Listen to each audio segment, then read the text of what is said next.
Hello and a very very warm welcome to all. आज का हमारा टॉपिक ऑफ डिस्कशन है इन्फ्लेशन। हम लोग इस टॉपिक में उसके कॉन्सेप्ट्स और टाइप्स के बारे में जानेंगे। इस टॉपिक के इस वीडियो के अंत में by the end of this video you shall be very well acquainted with the concept of inflation as well as the types of inflation. Of the various types of inflation, stagflation is the one which we'll be discussing in a little more detail. So let us begin कि inflation आखिरकार होता क्या है। तो ऐसा समझें कि inflation का मतलब बेसिकली होता है महंगाई बढ़ना। महंगाई किसी एक चीज़ का नहीं बढ़ना, बल्कि महंगाई इन जनरल पूरी इकोनॉमी में बढ़ना।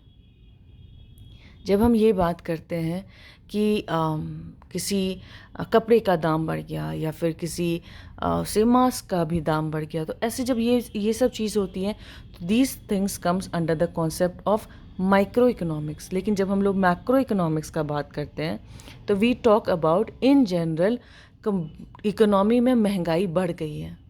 Right now let us discuss this thing. Let me give you an example. Suppose एक रैंडम एग्जांपल लेते हैं।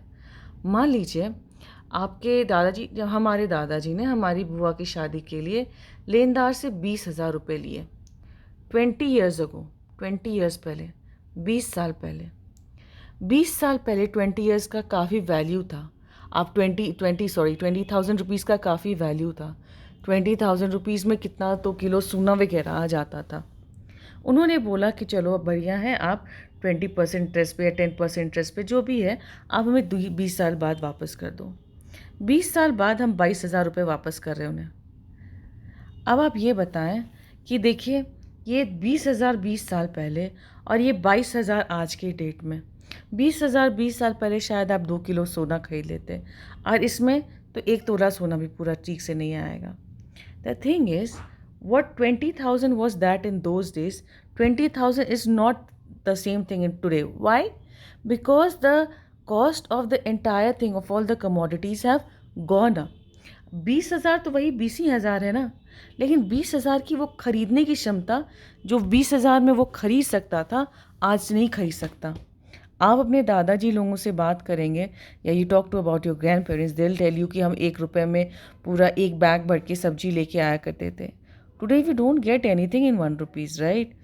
सो what is happening is basically जो मनी का परचेजिंग पावर है, द मनी का purchasing power has gone down tremendously. तो inflation का basically मतलब होता है इन जनरल इकोनॉमी में प्राइजेस का बढ़ना। प्राइजेस का बढ़ना, कमोडिटी का, सब इन जनरल इकोनॉमी कमोडिटीज़ का प्राइजेस का बढ़ना, और there is a decline in the purchasing power of the money. This might be a 1 mark का tricky question here, that what is inflation. Inflation is basically higher the inflation, मतलब more the prices are rising. Prices जितना ज़्यादा rise कर रहा है उतना ज़्यादा उतना कम हम वो अमाउंट खरीद पा रहा है। There is a decline in the purchasing power. Now there are various economists who have given the various definition of inflation. Let us go through them one by one. पहला है inflation is always and everywhere a monetary phenomenon and can be produced only by a more rapid increase in the quantity of money than output. That as said by Friedman, ये कहते हैं कि inflation is monetary phenomenon. Well enough, हम लोगों ने बोला कि वो पैसे बढ़ रहे हैं, दाम बढ़ रहा है सब चीज़ का, तो वो है ही। Our present troubles are not of monetary character. See, monetary character Hicks बोलते हैं। A continuing increase in general price level, as I already said. Inflation usually refers to a continuing rise in the prices as measured by index such as consumer price index or by the implicit price deflator for gross national product. So basically मोर और less घुमा फिरा के सब यही बोल रहे हैं कि आपका परचेजिंग पावर डिक्लाइन कर रहा है, आपका जो महंगाई बढ़ रही है जिसके कारण इन्फ्लेशन हो रहा है। I usually tell my students, क्या होता है जब एग्जामिनेशन पॉइंट ऑफ व्यू से आप देखें तो एग्जामिनेशन में ना at times what happens is that the examiner they tend to look for certain keywords in your answers, right? तो जब हम कीवर्ड्स अपने आंसर्स में कभी नहीं प्रोवाइड कर पाते हैं, हम अपने लाइन में अपने लैंग्वेज में इसे प्रॉपर्ली बेस्ट वे में एक्सप्लेन कर पाते हैं, लेकिन वो आपके एग्जामिनर्स कुछ कीवर्ड ढूंढते रहते हैं। तो मेरा इन जनरल सब स्टूडेंट्स से यही रिक्वेस्ट रहता है कि आप किसी भी जब आप सब्जेक्टिव पेपर को आंसर कर रहे हैं, तो किसी भी एक टॉपिक जो भी आप पढ़ रहे हैं उसका एक टॉपिक ऐसे इन्फ्लेशन ही है, इन्फ्लेशन का definition with the name of the author आप याद करें, by heart it. And when you right in your examination, आप जब ऑथर के सामने के लाइन्स में लिखते हैं, the examiner will not have any reason to deduct your answer, ठीक है, you deduct your marks. So hence requested all कि आप अपना जो भी करें, अपना जो भी आंसर्स लिखें, उस आंसर्स में ध्यान रखें कि आप क्या लिख रहे हैं। बाकी लोगों ने भी बहुत लोगों ने डेफिनेशन दिया हुआ है, जैसे ब्रूमन है, he defines it as a continuing increase in the general price level.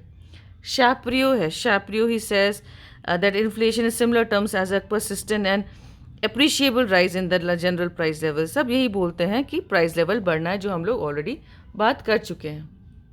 Now next topic that we'll be discussing is the types of inflation. तो types of inflation में जो पहला type of inflation is the demand pull inflation. जब demand ऐसा हो कि अपनी तरफ pull करे। Before going to detail, let me give you an example. मान लीजिए एरोप्लेन का टिकट्स हुआ, एरोप्लेन का टिकट्स हुआ पहले 2-3,000 4,000 में सब कोई अफोर्ड कर रहा है, बहुत अच्छी बात है। बिज़नेस क्लास आया, बिज़नेस क्लास में हर एक जन चाहते हैं कि वो लोग अपना दे गो थ्रू बिज़नेस क्लास। तो एयरप्लेन वालों ने क्या किया, उन्होंने बिज़नेस क्लास का कॉस्ट बढ़ा दिया। कॉस्ट क्यों बढ़ा दिया? कॉस्ट इसलिए बढ़ा दिया कि जो लोग उसको अफोर्ड कर सकते हैं वो लोग अफोर्ड करें, बिकॉज डिमांड वाज हाई। सब जब डिमांड के कारण जब प्राइजेस में राइज हो जाता है, then it is called demand pull inflation. Because of the increase in demand, it pulls the rise in prices. जैसे पहले वाले पॉइंट में आप देखेंगे, in a market there is interaction between flow of money and flow of goods and services. Obviously money भी चलता है, goods and services भी चलता है। हम मनी देते हैं, उसके बदले में हमें गुड्स एंड सर्विसेज मिलता है।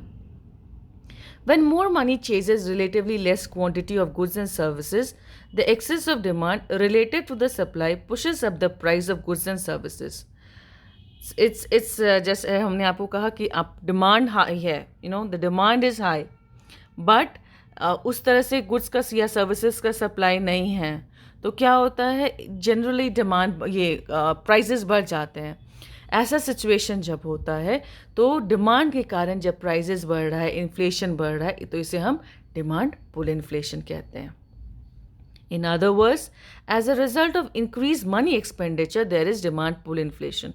डिमांड है ना, डिमांड क्या चीज़ है? डिमांड हम आगे जो स्पेंड करने वाले हैं, we as house hold we are demanding, हम लोग डिमांड कर रहे हैं कि हम स्पेंड करना चाहते हैं। There is more money in the economy.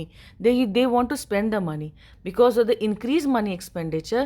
वो जो लोग हैं, जो प्रोड्यूसर्स हैं और जो प्रोडक्शन में है, या फिर जो एरोप्लेन वाला जो आपको एग्जांपल दिया, they think that they'll be able to afford a higher price. Business class में हायर थोड़ा सा प्राइजेस रखेंगे तो बेहतर रहेगा। तो such situations are known as demand pull inflation. The other type of inflation is the cost push inflation. Cost push inflation क्या होता है? Let me give you an example here again. Alright, देखिए क्या होता है, cost push कर रहे हैं। Let me make a little diagram here and then I'll erase it and I'll explain it with the slide which is given here. मान लीजिए एक प्रोडक्ट कुछ बन रहा है, right? The product is being made. The product is made by whom? The product are made by the various factors of production. What are the various factors of production? You can go to the previous videos and see. Factors of production आपका होता है land, labour, capital and entrepreneur. इसमें मान लीजिए हम लोग labour को लेते हैं। अब लेबर वाले क्या बोल रहे हैं कि हम लोग मिलके कुछ काम कर रहे हैं, तो भैया इतने दिन से काम कर रहे हैं, हमारे वेजेस को आप बढ़ाओ, ठीक है। अगर वो वेजेस को बढ़ाने की बात करें, 5-6 साल 10 साल में पैसे बढ़ रहे हैं, तो उन्होंने काम कर लिया, तो बोले मेरे वेजेस बढ़ाओ। तो देश से चलो ठीक है, मान लीजिए 5 रुपये पहले वो दे रहे थे और प्रोडक्ट का दाम 10 रुपया था, ठीक है। अब ये प्रोडक्ट परचेज कौन करता है? प्रोडक्ट परचेज तो वापस से कस्टमर्स ही करते हैं। Who are the customers? These are the customers. यही जो फैक्टर्स ऑफ प्रोडक्शन जो हम लोग हैं, house we are the customers. तो अब हम बोल रहे हैं कि भैया मेरे पैसे बढ़ाओ। जब मेरे पैसे बढ़ाएंगे तो मेरा मान लीजिए 1 रुपया वो बढ़ाते हैं, अगर उसको वो 6 रुपये करते हैं तो इसको भी 11 रुपये करना पड़ेगा, क्योंकि वो उनको सैलरी तो देनी है 6 रुपये। 6 रुपये दे रहे हैं तो पहले 5 रुपये का प्रॉफिट था, तो अभी तो वो लोग अपना 4 रुपये का प्रॉफिट नहीं कर लेंगे। वो लोग भी चाहेंगे कि उनका प्रॉफिट बना रहे, तो वो 1 रुपये अपना बढ़ा देंगे। तो अब ये 1 रुपये एक्स्ट्रा किसको पे करना पड़ रहा है? वापस हाउस होल्ड वाले को पे करना पड़ रहा है। तो एक स्पायरल से वो लोग में से वो बंद के रह जाते हैं। This is a vicious circle which goes on. So ये कॉस्ट बढ़ने के कारण, जो द वेजेस बढ़ने के कारण, जो प्रोडक्ट का दाम जो बढ़ रहा है, जो वेजेस बढ़ने के कारण, अगर प्रोडक्ट का वेजेस बढ़ने के कारण अगर प्रोडक्ट का कॉस्ट अगर बढ़ रहा है, तो ऐसी चीज़ें को हम लोग कहते हैं cost push inflation, right? Now going by the slide, the first thing says that it refers to a situation where price persistently rise because of the factor cost. Factors or cost, factor cost are what? Factor cost are the factor income. देखिए, factors of production, land, labor, capital, entrepreneur, ये जो हमारे लिए काम करते हैं, किसी production house के लिए काम करते हैं, उसके बदले में जो उनके पैसे देते हैं, उसे फैक्टर इनकम कहते हैं। Factor income is the form of rent, wages, profit, right? So अभी क्या हुआ कि वो अगर ऐसा सिचुएशन आए जिसके कारण फैक्टर इनकम फैक्टर कॉस्ट में इंक्रीज हो रहा है, देन ये प्रॉब्लम होती है, ये सिचुएशन होता है। So second point says cost push inflation results when factors of production specially wage earners try to increase their share of the total product by raising the prices. I just give you an example कि अगर वो product 10 रुपये में बन रहा है और 5 रुपये मान लीजिए सिर्फ वेजेस में लग रहे हैं, तो अगर वेज बढ़ाने के लिए बोलते हैं और 6 रुपये का बढ़ा देते हैं अगर उनके वेजेस, तो वो लॉस में तो नहीं ना काम करेगा। कंपनी भी दाम बढ़ाएगा। अगर कंपनी अपना प्रोडक्ट का दाम बढ़ा रहा है मतलब महंगाई बढ़ रही है, महंगाई बढ़ रही है मतलब इन्फ्लेशन बढ़ रहा है। A rise in the factor prices leads to a rise in the total cost of production and consequently a rise in the price level. This may result in an inflationary spiral. Like I just now said कि ये देखिए आपका जो as I said कि wages बढ़ा, right? wages बढ़ा, wages के कारण जो प्रोडक्ट का जो प्राइजेस था वो बढ़ा, प्रोडक्ट का प्राइजेस बढ़ा, तो वापस से ये वेज वाले बोलेंगे कि भैया अब तो सब तो महंगाई बढ़ गई है, हमारे पैसे आप बढ़ा दो। तो there is a kind of inflationary spiral which goes on. Inflation, once set in motion due to phenomenon of cost push in one industry or sector, spreads throughout the economy. अब देखिए क्या होता है कि जैसे एक चीज़ का अगर आप दाम बढ़ाए, ठीक है, जैसे मान लीजिए कि सिंपल सा एग्जांपल लें, तेल वेल का ही दाम अगर बढ़ गया, तो tel is use for everything, from your cooking to transport and everything. तो एक अगर सेक्टर में प्राइस बढ़ता है तो इन जनरल धीरे धीरे बाकी सब सेक्टर में भी अफेक्ट करता ही करता है।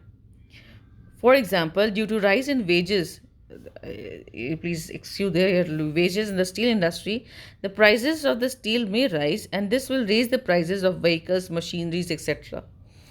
स्टील इंडस्ट्री है, स्टील से आपका स्टील का प्रोडक्ट्स बनता है जो फैक्ट्रीज में भी जाता है, कार के ऑटोमोबाइल इंडस्ट्री में भी जाता है और वेरियस प्रोडक्ट्स में भी जाता है। तो अगर स्टील इंडस्ट्री में अगर स्टील का कॉस्ट बढ़ेगा तो ऑटोमोबाइल का कॉस्ट बढ़ेगा, जो भी, because steel is use as a raw material there, तो उसका कॉस्ट बढ़ेगा ही बढ़ेगा।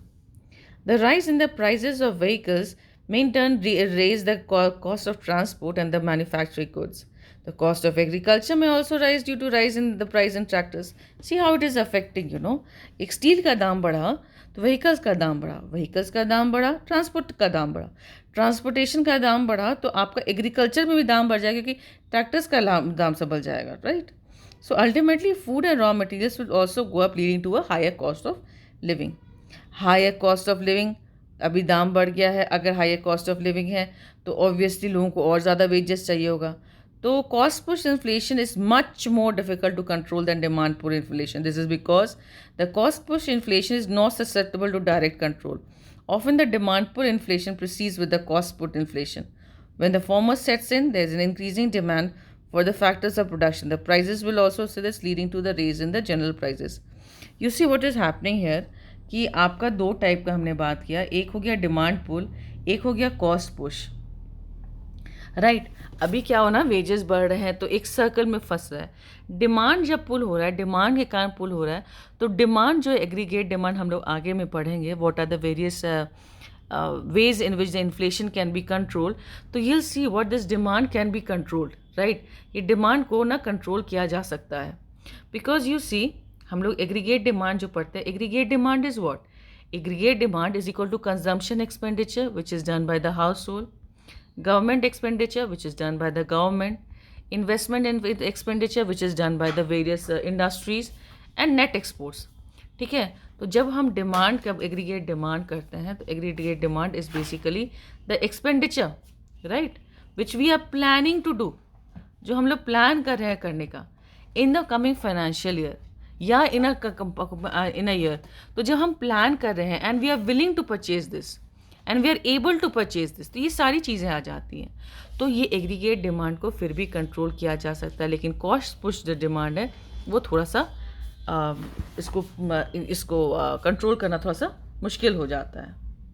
इसके बाद हमारा जो नेक्स्ट आता है, इसके बाद जो नेक्स्ट हमारा आता है इज़ द क्रीपिंग इन्फ्लेशन। अब क्रीपिंग इन्फ्लेशन क्या होता है? क्रीप करने का मतलब होता है धीरे धीरे बढ़ना। तो जब धीरे धीरे बढ़ता है, जो स्नेल जैसा, क्रीपर जैसा धीरे धीरे बढ़ता है, तो उसे हम क्रीपिंग इन्फ्लेशन कहते हैं। So in the terms of speed, a sustained rise in prices of annual increase of less than 3% per annum, 3% से कम कर रहा है, तो उसे हम creeping inflation कहते हैं। This creeping inflation is good for the economy and is regarded safe and essential। देखिए क्या है ना, हम लोग ऐसा क्यों कह रहे हैं कि थोड़ा सा इन्फ्लेशन होना अच्छा है, क्योंकि आप ये समझें कि मान लीजिए इन्फ्लेशन हुआ, राइट, थोड़ा सा इन्फ्लेशन हुआ, चीज़ों का दाम बढ़ा, चीज़ों का दाम अगर बढ़ा तो जो प्रोड्यूसर्स हैं, प्रोड्यूसर्स ने सोचा कि अरे वाह, दाम बढ़ा हुआ है, चलो हम लोग थोड़ा सा और प्रोडक्शन करते हैं ताकि हमारा प्रॉफिट हो जाए। तो उन्होंने अपना प्रोडक्शन बढ़ाने का सोचा। प्रोडक्शन बढ़ाने का अगर सोचेंगे तो क्या होगा, वो लोगों को और एम्प्लॉय करेंगे ताकि वो काम कर सकें, या तो जो उनके पास एग्जिस्टिंग स्टाफ है उसी से ज़्यादा काम कराएंगे, या फिर ओवर टाइम कराएंगे, या संडेज को काम कराएंगे। But this can not help in long run, because if I am asked to work 7 days a week probably for 10-15 hours, एक वीक तो आदमी काम कर लेगा, शायद एक महीने काम कर ले, लेकिन उससे ज़्यादा तो नहीं काम कर पाएगा। तो प्रोड्यूसर्स को नए लोगों को एम्प्लॉय करना ही पड़ेगा, तो एम्प्लॉयमेंट विल इंक्रीज, राइट, तो employment will increase. So a little bit of inflation they say is good for the economy. थोड़ा सा इन्फ्लेशन जो है वो इकोनॉमी के लिए अच्छा होता है। इसके बाद आता है जो सेकेंड टाइप, जो fourth type of inflation is the walking और ट्रॉटिंग इन्फ्लेशन। जो वॉकिंग ट्रॉटिंग इन्फ्लेशन होता है, क्रीपिंग इन्फ्लेशन वो आपका 3% या उससे कम। वॉकिंग और ट्रॉटिंग इन्फ्लेशन होता है is more than 6%, sorry more than 3%, 3 to 6% में जनरली रहता है, या लेस देन 10% रहता है। अगर वॉकिंग इन्फ्लेशन है या ट्रॉटिंग इन्फ्लेशन है, तो आपका जो है वो इन्फ्लेशन थोड़ा थोड़ा आराम से बढ़ रहा है, लेकिन एक गवर्नमेंट के लिए वार्निंग सिग्नल हो सकता है कि it might turn into running inflation.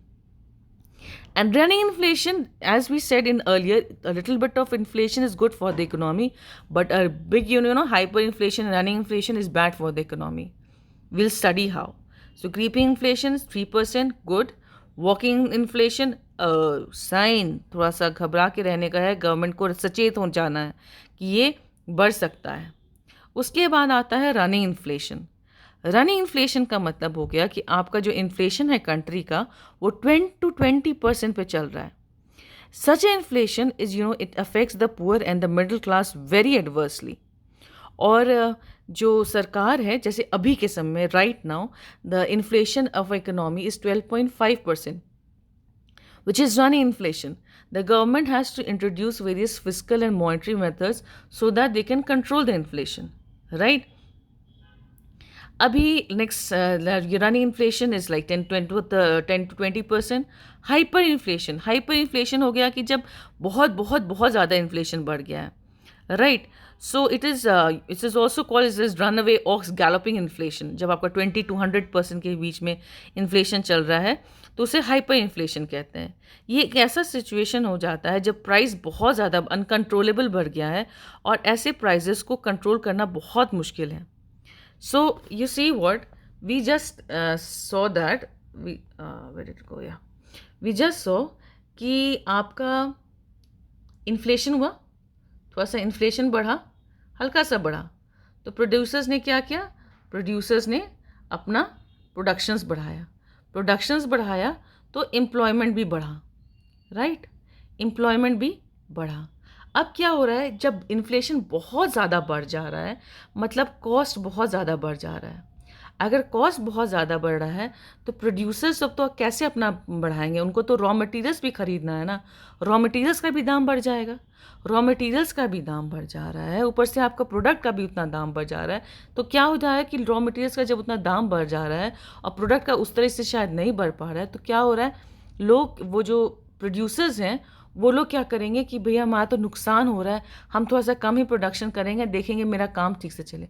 तो वो लोगों कम प्रोडक्शन के लिए जो लोगों को उन्होंने हायर किया हुआ था, या तो उनका वेज कट करेंगे, या तो उनकी सैलरी कट करेंगे, या तो उनको जॉब से हटाएंगे, राइट. ऐसा सिचुएशन जब हो जाता है which is a hyper inflation and is very fatal for the economy. The next type of inflation is the semi inflation.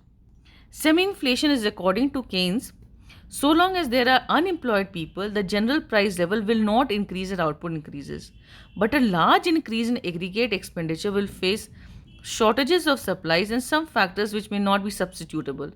This may lead to increase in cost and prices start rising. This is called semi inflation और इसको bottleneck inflation भी कहते हैं, because the पूरा का पूरा दाम नहीं बढ़ जा रहा है क्योंकि there are some unemployed people as well in the economy, लेकिन थोड़ा थोड़ा बढ़ रहा है. True inflation, the next type of inflation, the eighth one is the true inflation. True inflation is when the economy reaches the level of full employment. कि जो लोग हैं, जितने भी लोग हैं इकोनॉमी में, वो सारे के सारे एम्प्लॉय हो गए हैं, और any increase in aggregate expenditure या aggregate demand will rise the price level in the same proportion. This is because it is not possible to increase the supply of the production and hence the output of the level of the full employment is true inflation. Let me explain it this way कि आपका क्या है, वो aggregate demand जो है ना वो बढ़ते चला जा रहा है, ठीक है. एग्रीगेट डिमांड आपका बढ़ते चला जा रहा है. अब वो फुल एम्प्लॉयमेंट में है, there is full employment, all the people of the economy has been employed, ठीक है. अभी आप वो कितना भी the demand this is the your aggregate demand aggregate supply, ADAS, ठीक है, शॉर्ट रन एग्रीगेट सप्लाई. तो आपका कितना भी डिमांड अगर बढ़ जाएगा, कितना हो जाए, यहाँ हो जाए, यहाँ हो जाए, लेकिन क्योंकि फुल एम्प्लॉयमेंट में चल रहा है, सारे के सारे लोग एम्प्लॉयड हैं, तो अभी कितना भी कर ले वो आपका सप्लाई वो लोग नहीं बढ़ा पा रहे हैं. ऐसा सिचुएशन जब सप्लाई नहीं बढ़ा पा रहे हैं लेकिन डिमांड बढ़ता चला जा रहा है, इसके कारण जो प्राइजेस जो कमोडिटीज़ के हैं वो बहुत बढ़ जाएंगे, और जब ऐसे बढ़ जाएंगे तो इसे हम ट्रू इन्फ्लेशन कहते हैं. इसके बाद नेक्स्ट आता है आपका open inflation. So inflation is open when markets for goods और serve factors of productions are allowed to function freely, setting prices of goods and factors without normal interference by the authorities. अपने से uninterrupted operation चल रहा है market में, सरकार कुछ नहीं इसमें कर रही है. There is no checks and controls by the of the distribution of the commodities by the government. Increase in demand and shortage of supplies persist and will tend to change the inflation. Unchecked अगर रहा ये open inflation बहुत ज़्यादा time के लिए, तो it might lead to hyper inflation. तो थोड़ा सा चेक करना भी इसके लिए ज़रूरी हो जाता है. The 10th type of inflation is suppressed inflation. So when the government imposes fiscal and monetary policies to check open inflation, I've discussed in the previous class, in the previous videos as well. Fiscal policy finance minister जो government of India करती है, and monetary policies are what, जो central bank money RBI करती है.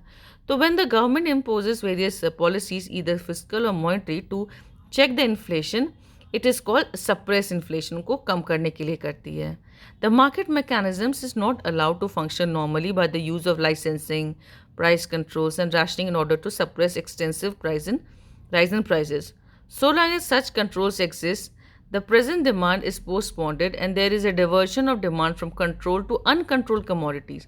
But as soon as these controls are removed, there is again open inflation. तो basically open inflation है, अपने से चल रहा है. तो जब तक थोड़ा सा जो फिजिकल मॉनेटरी पॉलिसीज आ रही है ताकि इन्फ्लेशन हाइपर इन्फ्लेशन में ना जाए, तो उसे हम सप्रेस्ड इन्फ्लेशन कहते हैं. इसके बाद आता है आपका मार्कअप इन्फ्लेशन और ratchet inflation.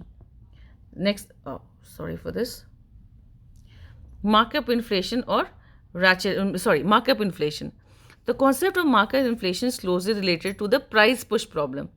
Modern labor organizations possess substantial monopoly power. They therefore set prices and wages on the basis of markover prices and relative incomes. Firms possessing monopoly power have control over the prices charged by them. So they have administered prices which increase the profit margin. This sets off an inflationary rise in the prices. Similarly, when strong trade unions are successful in raising the wages of the workers, this contributes to the inflation. हमने पढ़ा ही आगे कि अगर ये wages इस तरह से बढ़ता चला जाता है तो it leads to various types of inflation. Now next is the ratchet inflation. Number 12th is the ratchet inflation. Ratchet एक it's like a टूटत wheel which is provided to catch वो किसी को पीछे जाने से रोकने के लिए. So the same is case of the ratchet inflation, that despite downward pressures in the economies, जो prices बहुत मतलब अच्छा नहीं चल रहा है, उसके बाद ही prices को वो fall नहीं करने जाता, deflation नहीं जाने देता है. In an economy having price, wage and cost inflations, aggregate demand falls below full employment due to deficiency in demand in some sectors. But wage, cost and price structures are inflexible downwards because large business firms and labor organizations possess monopoly power. Consequently, the fall in the demand may not lower the prices significantly. तो ऐसा जब situation आता है तो उसे हम ratchet inflation कहते हैं. सेक्टोरल इन्फ्लेशन होता है कि जनरली किसी एक पर्टिकुलर सेक्टर में या किसी पर्टिकुलर इंडस्ट्री में देयर इज इन्फ्लेशन, जहाँ दाम बहुत ज़्यादा बढ़ जाता है. लेकिन हमने आगे देखा भी है कि अगर एक सेक्टर में बढ़ता है तो अल्टीमेटली बाकी सब सेक्टर्स को, फिर हमने स्टील का एग्जांपल लेके देखा कि इस स्टील सेक्टर में दाम बढ़ रहा है लेकिन धीरे धीरे वो सब पे चला गया, सबको इफेक्ट कर गया, स्टील, ऑटोमोबाइल, और स्टील का बढ़ने से आपका एग्रीकल्चर का भी बढ़ गया. Right. Sectoral inflation is when there is the increase in the inflation of a particular sector, but it ultimately leads to the inflation in all the sectors. Now, next is reflation. Reflation is a situation when the prices are raised deliberately in order to encourage economic activity. कभी कभी क्या होता है कि जब depression होता है या प्राइजेस बहुत कम हो जाते हैं तो जो अथॉरिटीज़ होते हैं वो various fiscal and monetary measures, they try to increase the money supply in the economy so that there is more of the economic activity. Economic activity मतलब खरीदना बेचना वाला, तो more economic activity ताकि वापस से there is inflation at a good rate, right? Now the last type of inflation that we are going to study is the stagflation. So what is stagflation? The stagflation is a relatively new concept which has been added to the literature in the 1970s. It is paradoxical phenomenon where the economic expenditures stagnation as well as inflation. The word stagflation is a combination of stag plus flation. Stag का मतलब stag लिया जाता है stagnation से रुका हुआ, और फ्लेशन का मतलब इन्फ्लेशन बढ़ता हुआ. अब देखिए कॉन्ट्ररी सिचुएशन, रुका हुआ बढ़ता हुआ. तो स्टैगफ्लेशन क्या है? एक सिचुएशन है when recession is accompanied by high rate of inflation. हमने आपको हम लोगों ने पढ़ा था थोड़ी देर पहले कि जब इन्फ्लेशन हो रहा है थोड़ा सा और काम अच्छा चल रहा है, प्राइसेस बढ़ रहा है, तो एम्प्लॉयमेंट बढ़ता है, अनएम्प्लॉयमेंट घटता है. लेकिन ये यहाँ पे बोल रहे हैं कि स्टैगफ्लेशन एक ऐसा सिचुएशन है जहाँ पे रिसेशन चल रहा है, जहाँ अनएम्प्लॉयमेंट बहुत ज़्यादा है और इन्फ्लेशन बहुत हाई है. It is therefore also called the inflationary recession. The principal cause of phenomenon has been excessive demand in the commodities market, thereby causing the prices to rise, and at the same time the demand for the labor is deficient, thereby creating unemployment in the economy. Let me explain it this way. Generally क्या होता है, we will study this in Phillips curve, I make a different video on Phillips curve. Generally क्या होता है जब हम inflation rate लेते हैं, राइट, we map your inflation rate, और हम लोग यहाँ अनएम्प्लॉयमेंट रेट लेते हैं, तो it has been seen that normally the curve is something like this which is called the Phillips curve. तो यहाँ पे क्या बोलता है कि जितना ज़्यादा इन्फ्लेशन होएगा उतना कम अनएम्प्लॉयमेंट होएगा, जितना ज़्यादा प्राइजेस बढ़ा हुआ है उतना ज़्यादा लोग एम्प्लॉयड हैं. लेकिन stagflation is situation something like here, कि जहाँ इन्फ्लेशन भी बहुत बढ़ा हुआ है और अनएम्प्लॉयमेंट भी बहुत बढ़ा हुआ है. अलग अलग रीजंस इसके हो सकते हैं. So in the developing countries, this happens when the aggregate demand increases at a fast rate due to high public expenditure and expansion of the credit money. Aggregate cost increases due to high wages resulting from pressure from labor organization, thus combining both demand pull and push inflation. आपका दाम बढ़ता चला जा रहा है चीज़ों का, ठीक है, और आपका वेजेस को ही बढ़ाते चला जाना है. दाम बढ़ता जा रहा है, वेजेस बढ़ते जा रहे हैं, एकदम अजीब हो रहा है. और इतना वेजेस बढ़ गया है, दाम बढ़ गया है कि आपको अपना प्रोडक्ट प्रोड्यूसर्स को और जो प्रोडक्शन हाउसेस को अपना प्रॉफिट मेंटेन करें, लोगों को काम पर से हटाना पड़ा है. तो दाम बहुत ज़्यादा बढ़ गया, इन्फ्लेशन बहुत ज़्यादा बढ़ गया, हाइपर इन्फ्लेशन वाला सिचुएशन हो गया, लेकिन एम्प्लॉयमेंट बहुत कम है, राइट.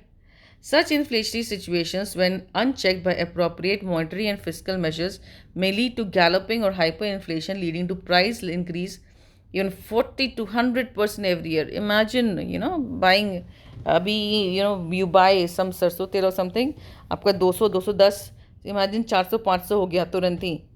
और ये वाला बढ़ गया है कि वी स्टार्टिंग कि इन्फ्लेशन बढ़ेगा तो अच्छा बात है, बहुत अच्छा बात है, एम्प्लॉयमेंट ज़्यादा बढ़ेगा. लेकिन यहाँ पे तो हम देख रहे हैं कि इतना ज़्यादा बढ़ गया कि हाइपर इन्फ्लेशन हो गया, प्रोड्यूसर्स को लॉस हो रहा है, तो लोग काम पर से लोगों को हटा रहा है, और काम पर से लोगों को हटा रहा है, अनएम्प्लॉयमेंट होता चला जा रहा है. तो this is very fatal, this is not good and this should not be happening. Alright. So stagflation in India has been interpreted to mean that the economy is growing slowly or stagnating. That is, the GNP, gross national product, is either increasing slowly or even declining, and at the same time experiencing a high rate of inflation. कि आपका inflation बढ़ता जा रहा है, लेकिन हमारा जो हमारा इकोनॉमिक प्रोग्रेस जो हो रहा है वो नहीं हो रहा है, वो स्टैगनेंट हो गया है. In India during 1991, partly as a result of large budget deficits resulting in rapid expansion of money supply, partly due to supply shocks delivered by the Gulf War in 1991, a sharp increase in the procurement prices of the food grains and a high rate of inflation in the economy. You see, in 1991 के आसपास में India में क्या हुआ था कि gulf के कारण, ठीक है, गल्फ वॉर के कारण जो प्राइजेस ऑफ पेट्रोल था, oil prices went down went up very high.